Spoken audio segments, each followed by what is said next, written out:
नमस्कार दोस्तों, मैं आचार्य दीपक शर्मा आपका स्वागत करता हूं। एक बार फिर एक नई वीडियो लेकर आपके समक्ष हाजिर हूं। आज की इस वीडियो का जो हमारा विषय रहेगा वो रहेगा व्यापार बंधन से संबंधित एक सच्ची घटना मैं आपको बताता हूं।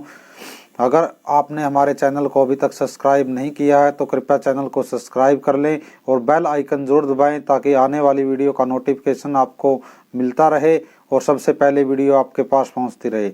तो आज की जो वीडियो हमारी है वो ऐसे शख्स की कहानी है जो बिजनेस में बहुत अच्छा कर रहा था और अपने दम पर उसने बहुत बड़ा बिजनेस भी शुरू किया, लेकिन एक तंत्र प्रयोग ने उसके व्यापार को बांध दिया और किस तरह से उसने छुटकारा पाया ये सब हम जानेंगे। किस तरह से वो हमारे पास आया और हमने उसको तंत्र से के बंधन से मुक्त करके दोबारा उसके बिजनेस को शुरू करवाया। ये बात है 2016 की। 2016 में जयंत बंसल नाम का एक व्यापारी जो पंजाब के फरीदकोट का रहने वाला था, वो उसने अपनी फैक्ट्री डाली हुई थी। उसका जो परिवार था सामान्य परिवार था। उसके पिताजी और दादाजी दोनों ही वकालत के पेशे में थे और वकालत उन्होंने भी पढ़ रखी थी जयंत बंसल जी ने, लेकिन उन्होंने वकालत के साथ साथ अपना एक बिजनेस माइंड सेटअप बनाया और एक बिजनेस करने की सोची। तो उसने जूतों की एक फैक्ट्री शहर से थोड़ा दूर उसने डाल दी और बहुत ही कम समय में वो बहुत ज़्यादा ऊंचाइयों को छूने लगा और बहुत नामी ग्रामी उसका ब्रांड बन गया। तो उसके बाद क्या होता है कि उसके व्यापार पर किसी की बुरी नज़र लग जाती है। तो एक दिन उसके पास घर पर था वो, उसके पास फ़ोन आता है कि आप फैक्ट्री में जल्दी आई, यहाँ पर कुछ अजीब गरीब सामान पड़ा हुआ मिला है फैक्ट्री के गोदाम का जो मेन द्वार है वहाँ उसके सामने। तो भागा भागा फैक्ट्री जाता है, वहाँ पे देखता है कि कुछ तंत्र क्रिया उसके ऊपर करवाकर कुछ सामान फेंका गया था। सामान क्या था कि उसमें कुछ सिंदूर की डिब्बी, सिंदूर छिड़का हुआ था और कुछ आग के पत्ते और एक खिलौना नुमा, एक गुड़िया नुमा कोई भी खिलौना टाइप का जो तंत्र प्रयोग में इस तरह के तांत्रिक प्रयोग किए जाते हैं उनमें इस तरह की चीज़ें उपयोग की जाती हैं। ये सब वो देखकर समझ गया कि हाँ किसी ने कुछ तांत्रिक क्रिया वगैरह करवाई है। तो उसने तुरंत ही अपने पुरोहित को बुलाया, पंडित को बुलाया, जो हर समय उसके फैक्ट्री और घर में पूजा पाठ के लिए आता था। तो पंडित जी ने आकर वहाँ पे सब कुछ देखा और वहाँ पे सब सामान हटवा कर वो वहाँ पर पूजा पाठ की और गंगा जला दी, सब फैक्ट्री में छिड़कवाया। सब कुछ करने के बाद सब सामान्य हो गया और उनको लगने लगा कि अब सब कुछ सामान्य है। उसने ज़्यादा ध्यान भी नहीं दिया तो अपने सामान्य जीवन की ओर लौट गया। लेकिन इस घटना के 20 से 22 दिन बाद वो शहर से बाहर था और सुबह सुबह जब वो उठा तो उसके करीब 9 बज चुके थे। 9 बजे के करीब की बात है सुबह के। तो उसके पास उसके मोबाइल नंबर पर उसके फैक्ट्री के एक चौकीदार का फ़ोन आता है और वो कहता है कि फैक्ट्री में कुछ गड़बड़ हो गई है और आप जल्दी आ जाइए, वहाँ पे कुछ सामान जलने की वो बदबू आ रही है, सामान कुछ जला है, लगता है धुआं उठ रहा है और फैक्ट्री में कहीं ना कहीं आग लगी हुई है गोदाम में। तो वो बहुत जल्दी जल्दी अपने काम निपटाना तो क्या था, फिर वो आ जाता है जल्दी जल्दी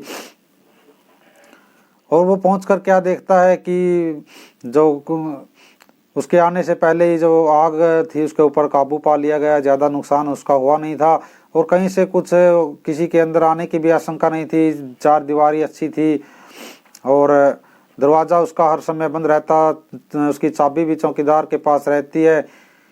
तो ये किस तरह से हो गया, क्या हो गया, उसको कुछ समझ में नहीं आया। शॉर्ट सर्किट भी नहीं हुआ था। तो सब तरह से जांच करने के बाद उसको लगा कि हाँ हो ना हो ये उसी तांत्रिक क्रिया का जो परिणाम है वो अब देखने को मिला है और इस तरह से जो बहुत सा नुकसान हो जाएगा। तो उसने बहुत सा प्रयास किया लेकिन बहुत लोगों के पास गया, उसको सफलता कहीं पर भी नहीं मिली और धीरे धीरे उसका नुकसान होता गया। ग्राहक उसके कम होते चले गए और आगे से माल मिलना कम हो गया, पैसा भी उसका फंसने लगा और इस सब बीच उसके बहुत से कर्मचारी भी डरने लगे।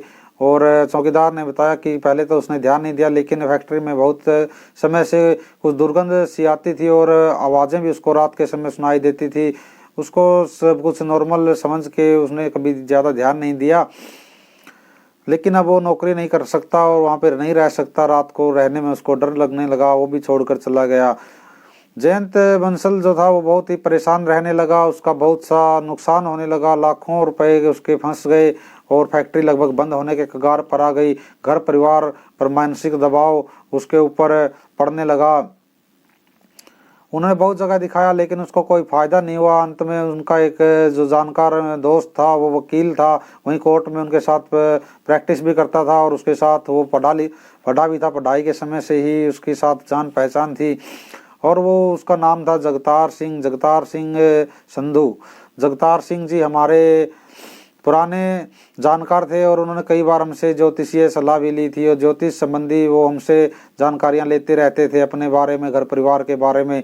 उन्होंने हमसे उनकी फ़ोन पर बात करवाई तो जैसी स्थिति थी उन्होंने हमें वैसी स्थिति बताई और स्थिति बताने के बाद उन्होंने उपाय के लिए भी पूछा तो हमने उसके उपाय और उसके बाद में करने को कहा। पहले उसकी स्थिति देखकर हम अंदाज़ा लगाएंगे कि क्या समस्या हुई है, क्यों हुआ है। तो हमने भी देखा कि हाँ ये तंत्र प्रयोग का ही परिणाम हो सकता है। जब पूरी तरह से कन्फर्म हो गए तो हमने उसको उपाय करने के लिए बोला, लेकिन उस व्यक्ति ने थोड़ा भरोसा कम किया और बोला कि हमें कोई ऐसा उपाय बताइए जिससे कि हम कम खर्च में और हमें लाभ भी मिलने लगे। हमने उससे बताया कि ऐसा अस्थायी लाभ के लिए हम कर सकते हैं, अस्थायी लाभ मिलेगा लेकिन पूरी तरह से लाभ उसका नहीं मिलेगा। पूरी तरह से अगर आपको करवाना है तो कुछ पैसा आपको खर्च करना पड़ेगा और पूर्ण तरीके से अनुष्ठान करके इसको जो आपके ऊपर क्रिया करवाई गई है इसको दूर कर देंगे। लेकिन उन्होंने कहा कि आप थोड़ा कर दीजिए, देखते हैं, अगर हमें अच्छा लगता है तो हम करवाते हैं। तो उनके कहने पर हमने थोड़ा सा उसका प्रयोग कर दिया और एक सप्ताह बाद उनका खुद फ़ोन आता है कि हाँ गुरुजी हालत थोड़ी सामान्य है, मानसिक स्थिति भी ठीक है और ग्राहक भी थोड़ा सा आने लगे हैं, लेकिन आप परमानेंट हमारा उपाय कर दीजिए। तो परमानेंट उपाय के लिए जो भी खर्च हमने बताया था उन्होंने वो हमें पे कर दिया और उसके परमानेंट उपाय हमने कर दिया।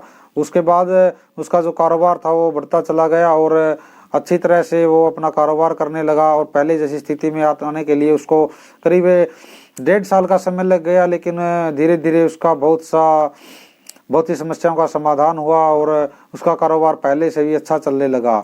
ये थी आज की हमारी जो केस स्टडी थी जयंत बंसल नाम के इस व्यापारी की, जो पंजाब का रहने वाला है और किस तरह से उसको नुकसान हुआ, फिर उसका उपाय हमने कैसे करवाया आपको बताया।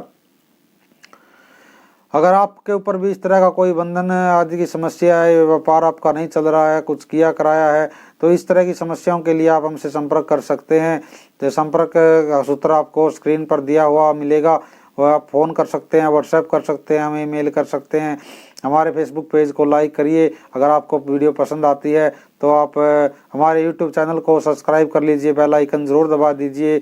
हर हर महादेव, जय महाकाल।